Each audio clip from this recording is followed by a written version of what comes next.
사무엘상 22장 1절에서 10절 말씀입니다.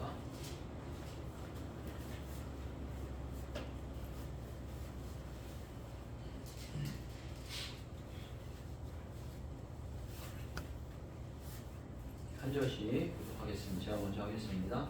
그러므로 다윗이 그곳을 떠나 아둘람 굴로 도망하매 그의 형제와 아버지의 온 집이 듣고 그리로 내려가서 그에게 이르렀고 환난 당한 모든 자와 빚진 모든 자와 마음이 원통한 자가 다 그에게로 모였고 그는 그들의 우두머리가 되었는데 그와 함께 한 자가 400명 가량이었더라. 다윗이 거기서 모압 미스베로 가서 모압 왕에게 이르되 하나님이 나를 위하여 어떻게 하실지를 내가 알기까지 나의 부모가 나와서 당신들과 함께 있게 하기를 청하나이다 하고 부모를 인도하여 모압 왕 앞에 나아갔더니 그들은 다윗의 요새에 있을 동안에 모압 왕과 함께 있었더라.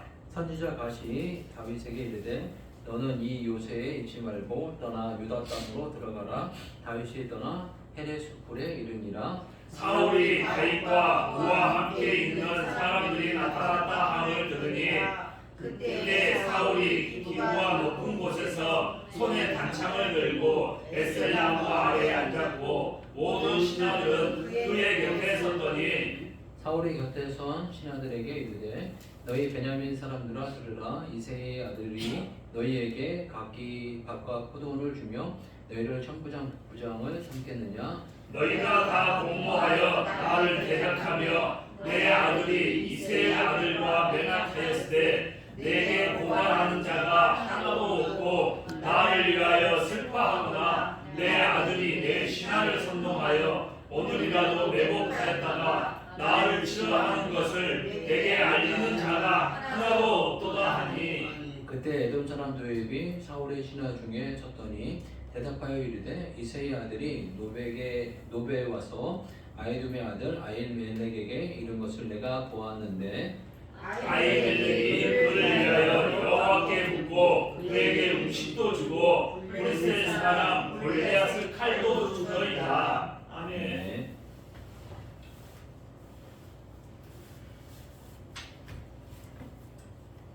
예, 어제 이제 미수의 명절 구정이었는데요. 여러분들 모두 새해 복 많이 받으시고 한 해 동안 기대하고 소망하는 것 그 이상으로 하나님 주시는 넘치는 은혜와 복이 있으시길 바라겠습니다. 아멘. 오늘 이제 그 다윗에 대한 이야기를 계속 하고 있는데요.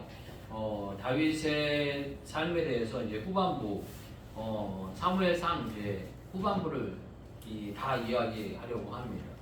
이 후반부에 대한 이야기는 다윗이 받는 이 고통에 대한 이야기입니다. 처음 이 다윗을 이야기했을 때 골리앗 싸움 이야기에서 골리앗 장수하고 나아가서 여호와 이름으로 나아가서 물맷돌 하나로 골리앗 장수를 쓰러뜨리게 됨으로 말미암아서 다윗이 아주 큰 인물로 등장을 하게 됩니다. 그래서 다윗의 삶에 승승장구의 삶이 펼쳐집니다. 아주 어린 나이였지만 점점점 이제 사울의 부름을 받고 이제 성장해서 군대 장관이 되고 싸우는 것마다 이기게 되는 일들이 벌어지게 되면서 이 많은 사람들이 다윗은 만만, 사울은 천천이라는 이야기를 합니다. 그러니까 다윗은 만만하고 싸워도 이길 만한 사람이고 사울은 천천하고 싸워도 이길 만한 사람이다 라고 이제 이야기 되는 만큼 아주 그냥 뭐라고 그럴까요? 이스라엘에 다윗보다 높은 사람이 없을 만큼 승승장구하고 대단히 높임을 받는 그런 상황과 그런 여건이 펼쳐지게 됩니다. 근데 인생에서 보면 호사다마라는 이야기가 있죠. 좋은 일이 있으면 나쁜 일이 있고 나쁜 일이 있으면 좋은 일이 있다. 뭐 이런 이야기인데 예수 그리스도를 믿은 다음에 그 순간 그 이후로 그냥 모든 일들이 다 좋게만 이렇게 쫙 펼쳐지면 얼마나 좋겠어요. 아마 그러면 예수 믿는 사람들이 저도 생각에 더 많아지지 않을까 뭐 이런 마음이 있긴 한데 하나님 원하시는 건 그건 아닌 것 같아요. 어떤 분들이 이 말씀을 보게 되면 예수 그리스도를 믿으면 터널을 통과해야 된다는 거예요. 그 긴 터널을 통과해야 돼서 터널 같은 어둠의 시간이 꼭 찾아온다는 거예요. 그래서 그 어둠의 시간이 찾아와서 그 어둠과 고통과 두려움과 끝이 안 보이는 것 같은 그런 터널 가운데 터널은 들어가면 뭐 앞뒤 옆이 다 어두울 것 같잖아요. 위아래도 다 어둡고 그런데 뒤돌아보면 빛이 있고 앞으로 가면 뭔가 희미한 빛이 보여요. 터널에 들어가면 처음에는 그 빛이 그냥 너무 흐리다가 묵묵하게 그 길을 걷고 나아가다 보면은 그 터널이 끝이 보이고 터널이 끝나면 새로운 주님의 길이 확 펼쳐진다. 이렇게 표현하시는데 이 다윗이 꼭 그런 삶이에요. 보게 되면 다윗이 골리앗을 이기고 난 다음에 군대 장관이 되었으면 그 나라의 어떤 거진 제2 치리자 같은 이런 역할을 하게 되면서 모든 것들이 다 그냥 잘 펼쳐질 것 같은데 그렇지 않고 어려움을 겪기 시작했다 라는 이야기를 이 사무엘에서 이렇게 사무엘상에서 말씀해 주고 계십니다. 그런데 그 어려움이 뭐 1, 2년이 아니고 한 9년에서 한 10년 정도 가까이 된 어려움이 이르게 되었다라고 이야기를 하고 있습니다. 오랜 기간이죠.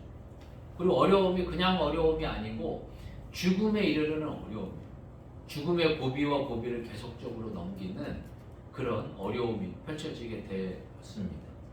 여러분 혹시 예수님 믿어도 이게 뭔가 이게 일이 안 풀리고 답답하고 어렵고 힘들고 믿으나 안 믿으나 똑같아 뭐 이런 어떤 마음이 드신다면 잘 믿으시는 거예요. 그런 시간들이 저희들에게 반드시 필요하고 그렇게 빚어지고 만들어지고 부서지는 시간들이 필요하다는 이 믿음의 선배님들 말씀을 보게 되면 그 찬양도 있지 않습니까? 부서져야 하리 부서져야 하리 더 많이 깨져야 하리 더 많이 깨져야 하리 낮아지고 낮아지고 낮아져도 더 낮아져야 하리 이런 말씀 있지 않습니까? 그러니까 저희들이 사건 사고를 통해서 계속 그 사건 사고를 주시면서 우리가 깨어진다는 거예요. 근데 깨어지는 게 우리의 생각과 마음이 와장창 우자장창 한번 깨지지만 한번 깨져갖고 안 되는 거예요. 잘게도 또 깨어져야 된다는 거예요. 잘게 부서지고 깨어지고 정말 모래와 같이 아주 진흙과 같이 되어야 하나님께서 성령의 기름을 부으셔서 우리를 빚으시고 만드셔서 주님이 원하시는 대로 빚어가신다는 겁니다. 오늘 찬양 가사 같이 똑바로 보고 싶어요 주님 견눈질하기 시나요. 그런데 이렇게 초라한 모습으로 왜 만들어 놓으셨나요? 그렇지만 하나님께서 쓰신다는 이러한 초라한 모습으로라도 주님 쓰신다 라고 이렇게 고백을 하는데 다윗이 이렇게 뭔가 이렇게 대단한 사람처럼 등극했다가 이제 그 이야기가 끝나자마자 이제 어려움을 겪기 시작했는데 정말 초라한 인생이 됩니다. 얼마나 초라한지 정말 이렇게 보게 되면 자기의 목숨 하나 구걸하고자 미친 척을 합니다. 미친 척을 하고 그 사람들의 가랭이 사이로 기어다닙니다. 그러면서 침 질질 흘리고 막 이렇게 미친 척을 하고 이래가지고 겨우 목숨을 부지하는 그런 상황까지 벌어지게 됩니다. 다윗 왕하면은 그냥 뭐 골리앗 이기고 그냥 왕이 돼가지고 승승장구하고 막 멋있고 막 이런 장면만 나타나는데 나중에 이 안에 이 내용들을 보게 되면 정말 이렇게 초라하고 보잘것없는 하나의 어떤 버러지 같은 그런 인생으로 낮아졌다는 것도 이 사무엘 상하에서는 말씀해 주고 있습니다. 사무엘 상하의 저자를 이야기하라고 그러면 사무엘 상하의 저자가 누구냐라고 이야기를 하면 되게 사무엘상입니다. 사무엘입니다. 이 이야기를 합니다. 그런데 사무엘이라고 그냥 이야기를 하는데 왜 사무엘이라고 이야기하기 어려운 부분이 있냐면 이 앞에 부분에서 이야기했지만 조금 있으면 사무엘은 돌아가십니다. 그리고 사무엘상 이 전반부에 사무엘은 돌아가시고 이 다윗이 고통받고 어려움 당하고 다윗이 이제 왕으로 등극해서 뭐 다음 주나 다다음 주에 그 성전 건축에 대한 이야기를 나눌 텐데 성전 건축에 대한 어떤 축복이라든가 이런 거 사건은 이 사무엘이 몰랐거든요. 그런데 이제 이런 이야기를 다 서술하면서 이 사무엘 상하의 특징을 보게 되면 무슨 모습이 있냐면 성공을 한 이런 어떤 아름다운 모습도 멋지게 묘사하지만 반대로 실패하고 낮아지고 초라해진 모습도 아주 낱낱이 다 기록을 하고 있어요. 사울 왕이 겸손했던 부분도 이야기를 하지만 사울 왕이 질투하고 시기함으로 말미암아서 다윗을 죽이려고 했다는 것도 낱낱이 다 이야기하고 있어요. 그리고 다윗이 하나님께 이렇게 순종하면서 겸손하게 낮아졌던 것들도 이 사무엘 상하에서는 잘 이야기하지만 밧세바와 그 우리아의 아내였던 이 밧세바와 간음을 해가지고 혼이 나고 그 다음에 그 아들에 의해서 왕위가 쫓겨나게 돼가지고 초라한 인생이 되었다는 것도 낱낱하게 다 기록해주고 있습니다. 그런데 이 역대상하는 또 달라요. 역대상하는 이런 얘기 싹 다 뺍니다. 아무 얘기 안 하고 다윗은 그냥 좋은 왕이었고 좋은 분이었다 이렇게 이야기하고 그냥 다 끝내. 죄를 아무것도 안 범한 것처럼 이렇게 이야기합니다. 근데 인류 역사에 보게 되면 역사 기록이 있지 않습니까? 역사 기록을 보게 되면 역대 왕들의 기록을 낱낱이 기록하는 이런 어떤 그 역사서도 있지만 그런 거 그냥 기록 안 하고 좋게 좋게만 이야기하는 분이 있어요. 우리 옛날에 그 위인전 읽으면 우리 위인들은 한 번도 잘못한 적이 없어. 다 잘해. 어릴 때부터 떡잎부터 훌륭하더니 뭐 실수와 오류는 한 번도 없어. 그리고 그냥 훌륭한 인물이 되어서 훌륭한 인물로 죽었더라. 이렇게 이야기를 하는 경우들이 많아요. 근데 인간은 완전한 인간이란 있을 수 없다는 거예요. 늘 죄짓고 실패하고 넘어지고 깨지는데 그때 어떤 행동과 어떤 태도를 취하는가에 대해서 하나님은 말씀하고 계시고 그러니까 우리나라에 대한 전 개인적으로 우리나라에 훌륭한 인물들이 많이 계셨는데 우리 기준이 너무 높다. 그렇다고 너무 잘못한 거에 대해서 이야기를 안 하고 짚지 말자는 이야기는 아니지만 훌륭한 일을 하셨던 분들에 대해서는 우리가 존경과 사랑을 표하는 게 우리의 태도가 아닐까 하는 생각을 갖게 됩니다. 그리고 우리 역대 많은 대통령들을 다 그냥 그 감옥 보내고 요번에는 이제 안 보낸 경우가 있었지만 또 보내려면 보낼 이유들이 많이 있어요. 그렇지만 그렇지 않은 거에 대해서 저희들이 조금 더 생각해 봐야 되겠고 정말 존경할 부분은 존경하지만 아닌 부분은 조금 아닌 걸로 너무 넘기면서도 분명히 우리가 그걸 교훈 삼아야 되는 그런 부분들이 필요하지 않겠나 하는 마음을 갖게 됩니다. 그러면서 하여간 이 다윗에게 이런 어떤 승승장구에 찾아왔던 이 사건 가운데 고난이 찾아오게 되는데 고난의 이 첫 번째 이유는 사울 왕의 이 질투입니다. 아까 이제 말씀드렸듯이 다윗이 골리앗을 이기고 난 다음에 이제 어린 시절부터 시간이 점점점 지나면서 승승장구의 삶을 살게 됩니다. 그래서 군대 장관이 되고 군대 장관이 돼서 이제 나와서 싸우는 곳마다 이기게 하고 많은 사람들의 존경과 사랑을 받고 아까 이제 말씀드렸듯이 다윗은 천천히요, 사울은 천천히요, 다윗은 만만이로다. 그러니까 다윗보다 위대한 사람이 이스라엘은 없다라는 칭찬과 사랑을 받게 됨으로 말미암아서 이 사울이 시기하고 질투하게 됩니다.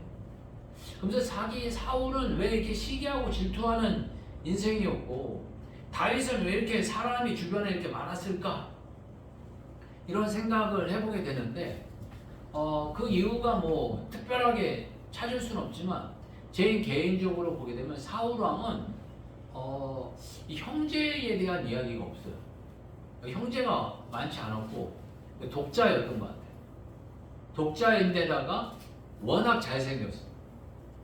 보게 되면 사울은 그 당시에 잘생기고 멋있는 거는 이 육체적인 일을 많이 했기 때문에 키가 크고 덩치가 좋고 이러면 남성적으로 아주 그냥 잘생긴 사람으로 이렇게 선호를 한 시대였거든요. 요즘 시대는 뭐 남자들도 여리여리하고 이렇게 예쁘게 생긴 사람을 이게 뭐 잘생겼다라고 표현하지만 여성스러운 사람을 잘생겼다 이런 경우들도 있지만 이 당시에 남성이 잘생겼다고 하면 대단히 남성적인 사람이 잘생긴 그런 사람이거든요. 근데 사울이 딱 그런 사람이었던 것 같아요. 그래서 키도 크고 건장한 모습이었는데 그 모습을 한번 찾아볼까요? 우리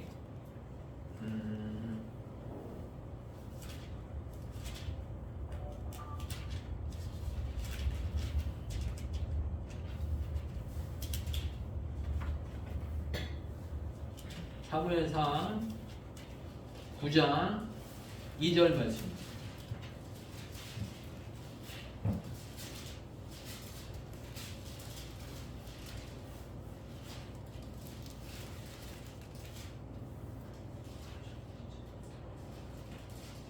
사무엘상 9장 2절 말씀. 같이 한번 읽겠습니다. 자, 시작. 기스에게 아들이 있으니 그의 이름은 사울이요 준수한 소년이라. 이스라엘 자손 중에 그보다 더 준수한 자가 없고 키는 모든 백성보다 어깨 이만큼 더 컸더라. 아멘. 대단히 잘생겼고 뭐 덩치도 너무 커서 그 아마 이 어깨만큼 컸다라는 이 표현은 모든 사람이 그 다 어깨 밑에였다는 거예요. 그러니까 상당히 한마디로 이 시대의 1인자였다는 거예요. 1인자였는데 그 1인자의 컴플렉스라고 표현을 할까요? 1인자 된 사람들의 마음에는 겸손이라는 걸 갖기가 정말 어렵습니다. 뭔가 그러니까 작은 거라도 1인자가 된 사람은 그 겸손하기가 어려워요. 학교에서 공부의 1인자였던 사람은 그 1인자의 마음을 내려놓기가 어려워요. 저도 제 그 아는 분 가운데 한 분이 학교에서 공부를 워낙에 잘했던 분인 것 같아요. 워낙에 잘해가지고 좋은 데를 이렇게 가시게 됐어요. 좋은 데를 가셔서 좋은 대학을 나와서 좋은 일을 이렇게 하셨는데 그분하고 이제 운동을 같이 이렇게 하는 모임에 같이 만나게 됐는데 운동도 뭐 그렇게 잘 하시는 분이긴 하는데 늘 제가 만난 지가 얼마 안 됐는데 그분한테 귀에 못이 박히도록 들은 얘기가 뭐냐 하면 난 학교 다닐 때 공부 잘했다는 거예요. 학교 다닐 때 공부 잘했다는 얘기를 계속 반복하는 안 될 때마다. 그러니까 자기가 그 잘했다는 거에 대한 그 자부심에서 그 생각에서 못 나오는 거예요. 근데 이 사울이 그런 사람이 아니었나 이런 생각을 갖게 돼요. 왜 그러냐 하면 자기보다 누군가 잘났다라고 하는 사람에 대해서 용납이 안 되는 거예요. 용납이. 자기가 이 이스라엘의 1인자로서 왕까지 되었는데 자기보다 잘난 사람이 있다라는 거를 용납을 못할 뿐만 아니라 그걸 용납을 못하는 정도에서 끝난 게 그 사람을 죽이려고까지 하는 거예요. 그냥 여기서 죽이려고 하는 게 조금 이제 더 이야기가 나오면 씨를 말리려고 하는 거예요. 씨를 말리려고. 그런 어떤 태도의 어떤 질투의 화신의 사람이 되어버린 거예요. 그러니까 이게 너무 안타까운 일이에요. 인생을 살아가기 위해서 끊임없이 저희 한국이라는 나라도 경쟁을 이렇게 많이 하는데 경쟁이라는 마인드에 빠져가지고 거기서 못 나오는 분들이 많아요. 무슨 일을 하든지 간에 이 나이가 들고 삶은 협력하고 이게 하나 되고 그룹으로서 뭔가 이렇게 시너지 효과를 내는 그런 모습들이 더 살아가다 보면 더 많은데 그렇게 하나 되지 못하고 무언가 1인자가 아니면 용납이 안 되는 사람들이 있어요. 그건 1인자 컴플렉스라고 제가 이렇게 표현하고 싶은데요. 그러면 인생이 너무너무 힘들어집니다. 주변에 사람이 없을 뿐만 아니라 무언가 이루는 일들 가운데 어떤 면 심하게 표현한 암적인 존재가 되어져 가게 되는 일들이 많은데요. 끊임없이 자기 컴플렉스를 깨고 1인자 마인드를 깨고 협력하고 하나 되어져 가려고 하는 그런 마인드가 필요하다는 거예요. 점점 무엇인가 우리가 그 1인자 마인드로서 홀로 정말 잘 살겠다라고 하는 홀로 유아독존하겠다라는 이런 마인드와 이런 태도가 나에게 있지 않나 이런 생각들을 조금 잘 돌아봐야 되겠고요. 그리고 저희들이 시간이 지나면 나이가 먹으면 먹을수록 저희들이 해야 될 일이 뭐냐면 인재를 바라보고 인재를 등용하는 그런 마인드가 필요하다는 거. 요즘 이슈가 되고 있는 분 가운데 하나가 충주의 충TV를 이렇게 창설하고 만들고 충주를 알린 김선태 주무관이라는 분이 있어요. 그분이 이제 뭐 유튜브에서 충주시를 이렇게 알리는데 아주 그냥 기발한 아이디어로 다양한 방법으로 알리고 있는 그분인데, 그분이 하는 이야기 가운데 뭐냐면 자기를 이렇게 만들게 된 이 과정과 자기가 있게 된 그 과정 가운데 한 분을 뭐 조길충 충주 시장님을 이야기하더라고요. 그러니까 그 시장님이 자기를 알아보고 자기에게 정권을 주면서 자기한테 결제 안 받아도 되니까 그냥 다 올리라고 이렇게 이야기했다는 거예요. 일반적인 공무원 사고는 결제 허락 올리기, 결제 허락 올리기 이건데 조 시장님께서 모든 중간 단계를 다 없애고 네가 무슨 일을 하든지 다 욕을 먹으면 내가 방패가 되겠다. 네 원하는 데 다 해라. 이렇게 해가지고 이 김선태 주무관이 나오게 되었고, 옆에서 이렇게 기업체에서 이제 뭐 억대 연봉을 줄 테니까 우리 기업으로 오십시오라는 기업이 있긴 했는데 그 주무관이 이렇게 노했다는 거예요. 노한 이유 가운데 하나가 조길충 그 시장님 같은 사장님이 없으니까 노라는 거예요. 정권을 줄 만한 그런 어떤 권한이 당신들에게 있냐는 거예요. 내가 하고 싶은 대로 마음대로 할 수 있는 그런 권한을 당신들이 나에게 줄 수 없으면 나를 초대하지 말라는 거예요. 그러니까 자기의 그릇을 자기가 잘 알아본 거고, 자기의 있을 자리를 알아본 거고, 또 조 시장님도 그 김선태 사무관이라는 분을 꿰뚫어 봐가지고 이분을 높인 거죠.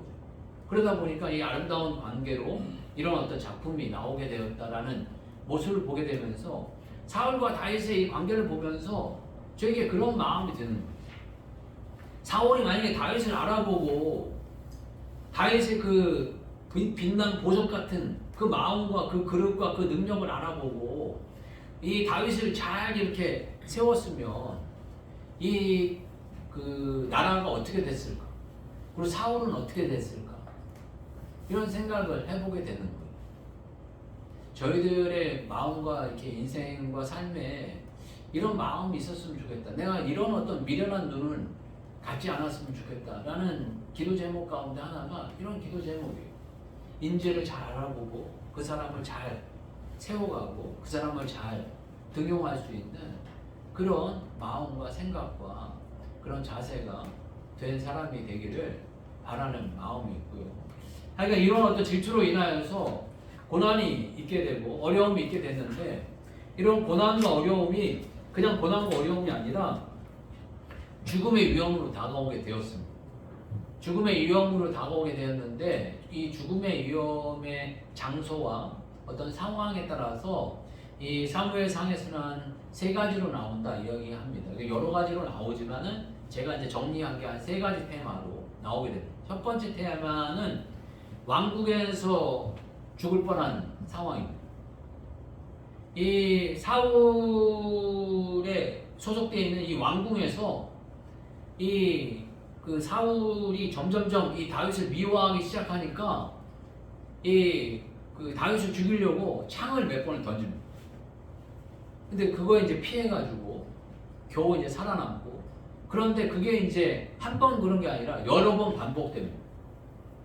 이 사울이 이제 머리가 아프고 뭐 악신에 임하였다라고 표현을 하는데, 머리가 아프고 막 이럴 때 이 다윗이 이제 하프로 이 음악을 찬양을 하면서 마음을 달래주고 머리를 식혀주고 이러는데, 화가 이제 치밀으면 이렇게 창을 던졌는데 이 다윗을 높이니까 더 창을 던져서 죽이려고 하는 그런 위협 가운데 있어서, 이건 완전히 그 사자굴에 들어간 어떤 면에서 짐승과 같은 그런 상황이 벌어지게 되는 거예요. 그래서 그 안에서 죽을 수밖에 없는 죽을 위험에 빠져 있는 상황이었는데 이 상황 가운데 요나단이 이 다윗의 이 사울의 마음을 알아보게 되면서 살 수 있는 길을 열어주게 돼요. 그래서 이 요나단이라는 사람이 누구냐면 이 사울의 이제 아들이었는데 아들이 이제 다윗하고 비슷한 나이대였던 것 같아요. 그래서 이 다윗과 요나단의 이제 우정 뭐 이런 표현들을 많이 하는데 다윗이 요나단이 이 다윗의 이런 어떤 믿음과 신앙 어떤 이렇게 용맹 하는 일처리들 이런 걸 보면서 반하게 됩니다.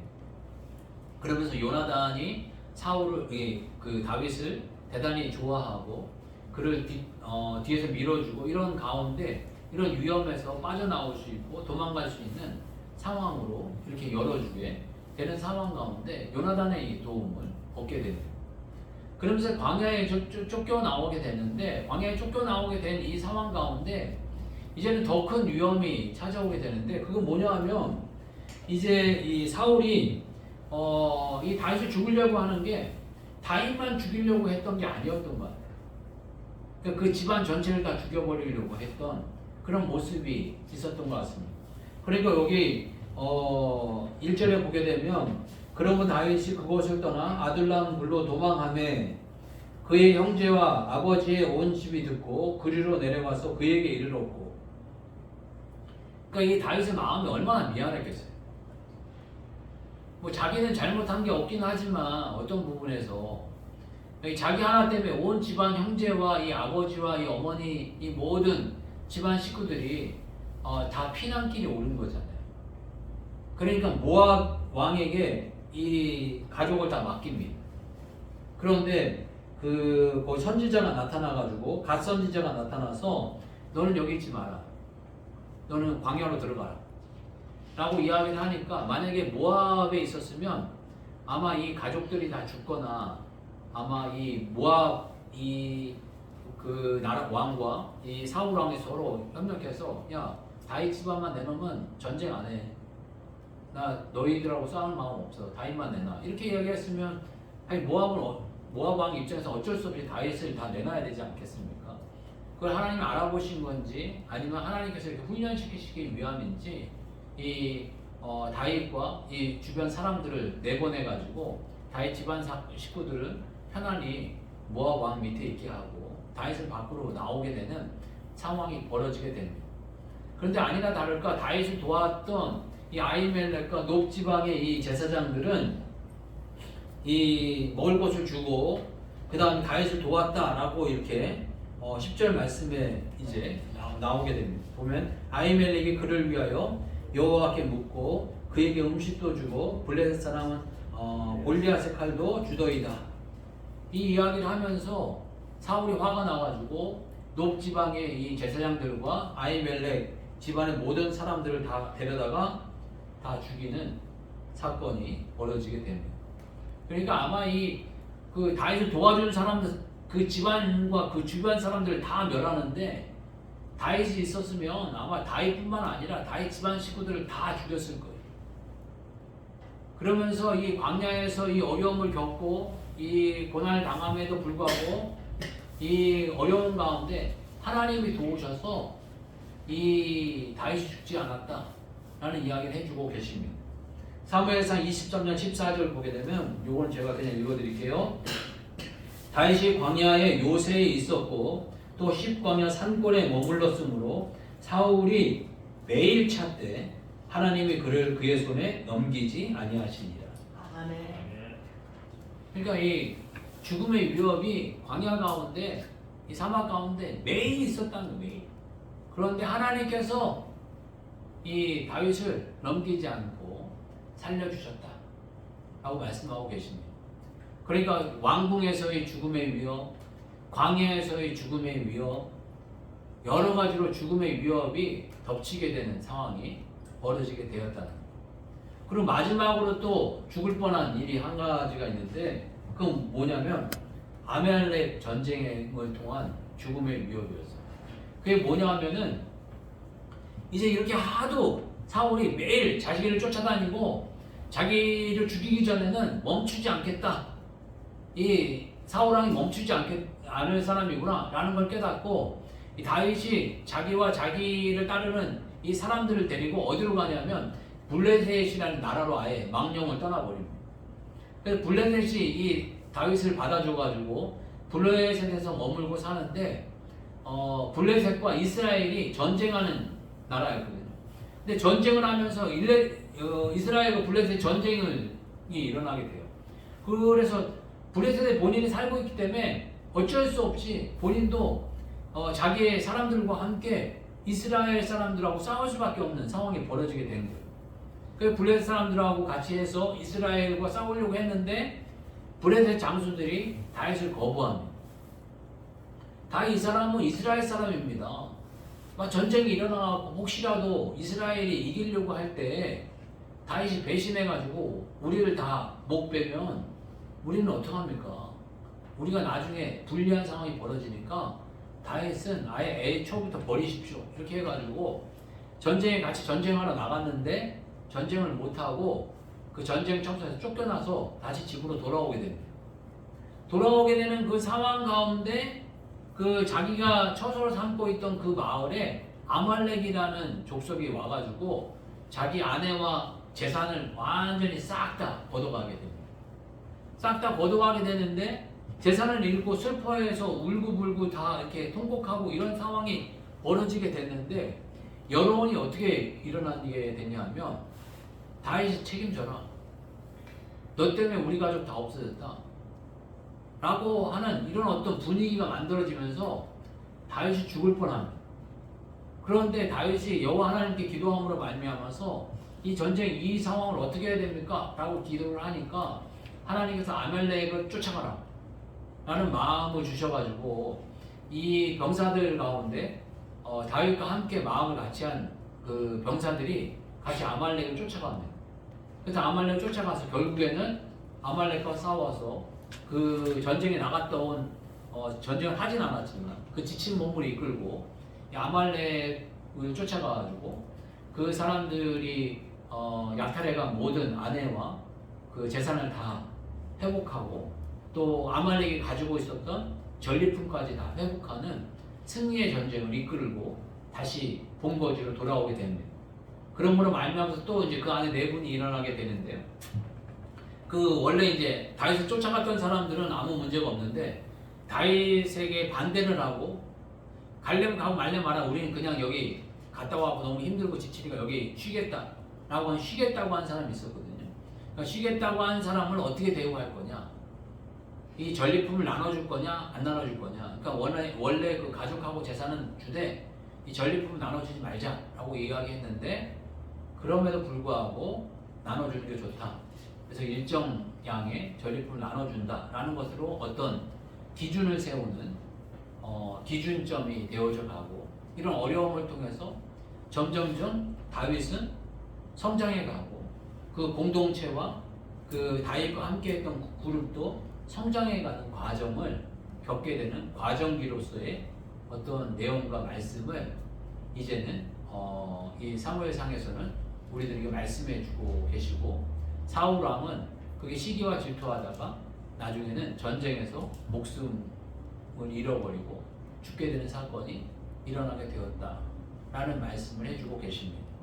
이런 어떤 긴 스토리인데 제가 이제 짧은 말씀으로 이렇게 나누게 되었는데 이런 과정을 보면서 저희가 느끼는 거는 이 믿음의 사람도 분명하게 이런 어떤 터널의 고난의 시간이 분명히 찾아온다는 것. 이 분명히 저희들의 삶 가운데 예수 그리스도를 믿으면 만사 형통이 아니라 분명히 고난과 고통의 시간이 찾아오고 우리를 만들어가는 시기와 때가 있다라는 걸 저희들이 기억해 봤으면 좋겠고요. 두 번째로서는 우리들에게 하나님께서 축복을 주실 때는 사람을 통해서 주시는데 그 사람을 시기와 질투와 경쟁의 눈으로 보게 되면 그 사람과 화합할 수가 없고 그 사람을 가치 있게 사용하지 못한다는 것. 여러분들에게 주시는 축복은 물질의 축복이 아니고요. 사람이 축복이에요. 사람. 그 사람을 어떻게 활용하고 어떻게 세워가고 어떻게 축복하는가가 우리의 인생의 어떤 일생일대의 문제죠. 우리 어른신들 말씀하실 때 그런 말씀도 있잖아요. 인사가 만사다. 사람을 세워가고 사람과의 관계가 만사라는 거예요. 모든 일이 인사를 통해 사람과의 관계를 통해서 다 이루어진다라는 표현입니다. 그러니까 사람과의 관계, 사람과의 축복, 사람과의 어떤 만남을 통해서 하나님 축복을 주시고 우리를 성장시킨다라는 걸 저희들이 생각했으면 좋겠고, 하나님께서 주셨던 그 큰 축복, 다윗이라는 이 축복을 이 사울왕은 걷어찬 거예요. 자기 인생 일생일대의 최고의 축복이었을 수 있는 이 다윗이라는 이 복덩어리를 걷어차버린 이 미련한 이 사울왕은 미련한 죽음으로 남고 끝나버린 인생이 되었다는 걸 저희들이 기억했으면 좋겠고요. 다윗은 이 반대로 비루한 자가 모였다고 했어요. 맨 처음에 400명, 나중에 점점 600명, 점점점 늘어나게 됩니다. 어떤 면에서 사람을 귀하게 여길 줄 알았던 사람이 다윗이 아닌가 하는 생각을 갖게 됩니다. 여러분의 인생 속에 혹시 크고 작은 고난이 있다면 그 고난은 터널로서 주님 만나게 하고 주님이 나를 빚어가시는 축복의 과정이다 하고 여기셨으면 좋겠고, 또 여러분들의 인생 가운데 가장 큰 축복은 사람이다.